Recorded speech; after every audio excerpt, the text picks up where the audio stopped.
Hey guys, welcome back to my channel dream voice 94. So ఈ రోజు అయితే మనమైతే రాయల్ ఎన్ఫీల్డ్ హంటర్ 350 దీని గురించి అయితే మొత్తం మనము పూర్తిగా తెలుసుకుందాం ఈ వీడియోలో.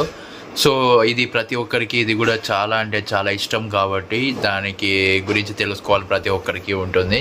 సో ఈరోజు అయితే దీని మొత్తం specifications, modification and seat capacity, height, bike mileage, fuel tank capacity మొత్తం అన్నీ ఈరోజు మనమైతే బాగా నీట్గా డీటెయిల్గా డిస్కసింగ్గా మాట్లాడుకుందాం. సో ఇంకా లేట్ చేయకోకుండా మనమైతే వీడియోని అయితే స్టార్ట్ చేసేస్తాం. So let's get in to the video. So guys, ఇంకా డీటెయిల్స్లోకి వస్తే మనకైతే ఫస్ట్ ప్రైస్ అయితే చెప్పేస్తాను నేను. ఇది అనంతపూర్లో వచ్చేసి 1.50 lakhs and goes up to rupees 1.75 lakhs అయితే ఉంది. చాలా అంటే చాలా మంచి కాస్టే అనుకోవచ్చు, ఎందుకంటే